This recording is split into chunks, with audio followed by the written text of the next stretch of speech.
Hello, and welcome to this presentation on cultural competence, mainly focusing on how cultural competence should be applicable and integrated in working in Holocaust museums.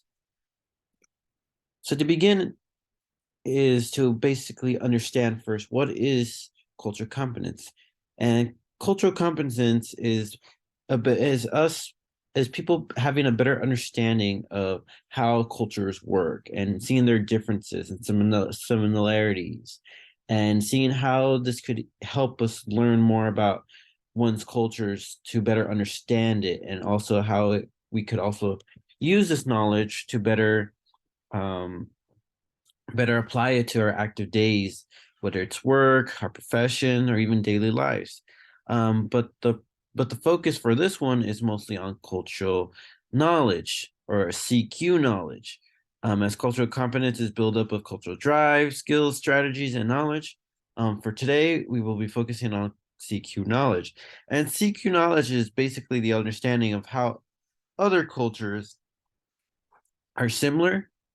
So, for example, how are two different cultures, let's say maybe the American culture compared to like a European culture, like what similarities can we find, such as in things such as music, history, food, as well as understanding like how could they be different?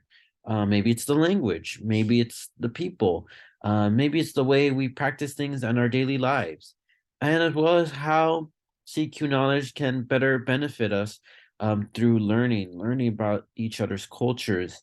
And from based on what we learn, this could really help us better understand where we live and who we interact with. And these are things that we should consider on a daily basis when it comes to different cultural values, systems, and leadership. And the only way for this to be achieved is by research, research, and research. Because the only way to understand a culture is to look into it, to discover it, to learn more about it. And for that reason, what was selected today was Holocaust museums. Now, Holocaust museums, you might ask, what are they? Well, Holocaust museums are basically museums that hold historical artifacts from the Holocaust, in a tragic event that happened during World War II, where 6 million Jews unfortunately perished due to the Nazis that were persecuting this cultural group during that time. And these museums are very important because they keep the knowledge, physical knowledge, mental knowledge, artifacts, personal diaries, books, literatures, and all sorts types of things, such as even clothing material, that can be used to provide information about this cultural persecuted group of Jewish people. And this is how museums work. They provide knowledge through these artifacts and physical materials, and as well as any written materials that was managed to be salvageable after the events of World War II.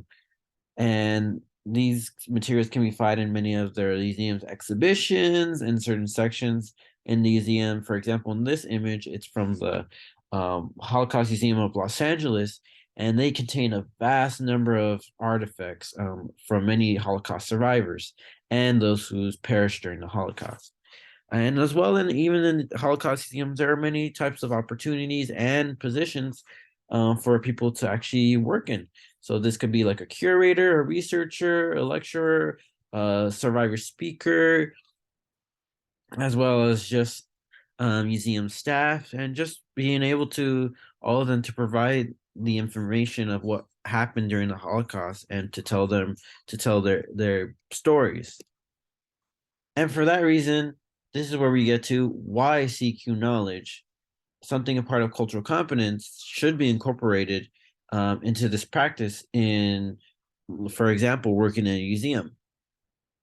And the reason why it should be incorporated into this museum practice is because, as stated before, museums offer a bunch of opportunities, such as being a curator, a researcher, a learner, lecturer, sort of talker, and as well as even just a visitor. And through applying this practice of CQ knowledge, it will help people have a better understanding of this persecuted culture, a cultural group, the Jewish people. It will help better understand why they were persecuted, why based on let's say their lifestyles, their practice, their religious beliefs, why for those reasons they were targeted by even a different culture. And this will give us a better understanding of, again, like why this cultural group was targeted even by other cultural groups during World War II. Historically, it will help people understand more and acknowledge more about the motives of how many of these persecutors, what their reasons were for persecuting the Jewish people during World War II.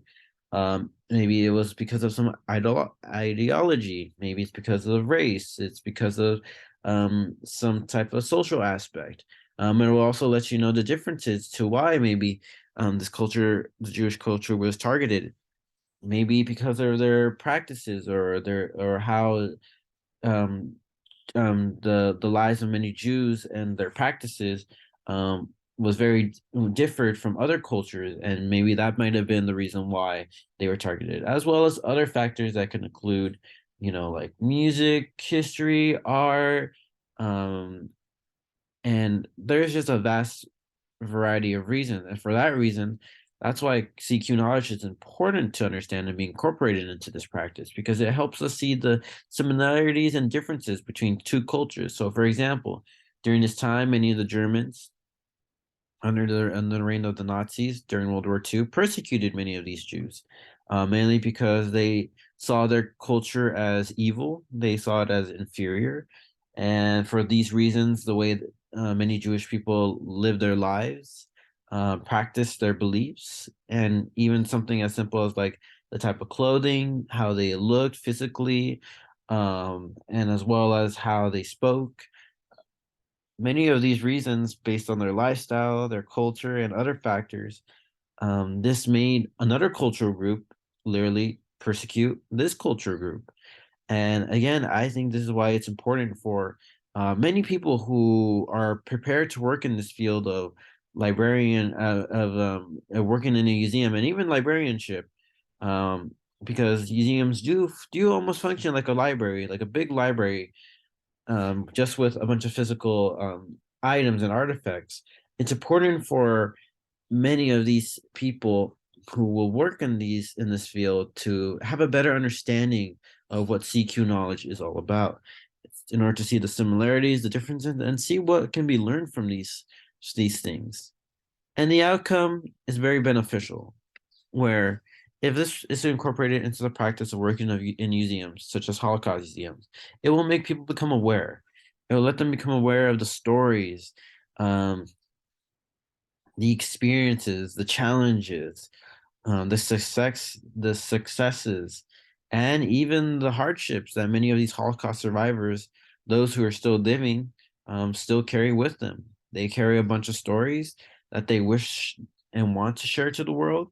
And sadly enough, many of these survivors are passing away.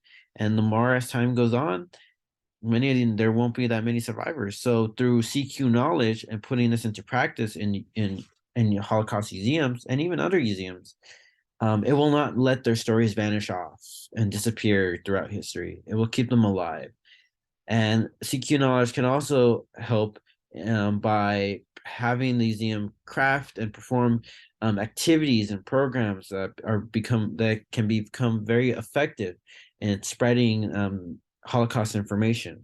It will also help us have a better understanding for those who work in these museums about the people that they're representing and the people that they're serving. Again, keeping their stories alive, keeping the culture, the Jewish culture alive, and just representing Holocaust survivors in an effective and appropriate way, where they know that their stories are being told the right way and not being censorship or changed in any way. And it will also help educate others through incorporating cultural knowledge in museums. It will help. It will be able to help um, people in how to educate others about the Holocaust and other Holocaust information, where even people who have a better grasp of CQ knowledge will be able to even teach other people. And the learning outcomes are infinitely possible. There will be so many ways for people to inform about the Holocaust and provide this information to visitors and even colleagues that might be working in them. And overall, this not only benefits people working at a Holocaust museum or Holocaust survivors, but having CQ knowledge and having it incorporated even in any other place, such as a workplace or even our personal lives, it will help us have a better understanding of cultural groups besides our own. It will help us become aware of different cultures and different people. It will help us learn how their behaviors are, how do they act, how do they think, what choices do they make. It will help us understand as well their lifestyles. What is their life? How is society? What is the daily life of, let's say, someone who might be living in South America compared to someone living in Africa or Asia? It will help us understand like their values. What do they value? What does this culture value in life? And it will help us better represent cultures. It's very important to be sure to represent cultures in an accurate, respectful way. And it'll also help us gain knowledge.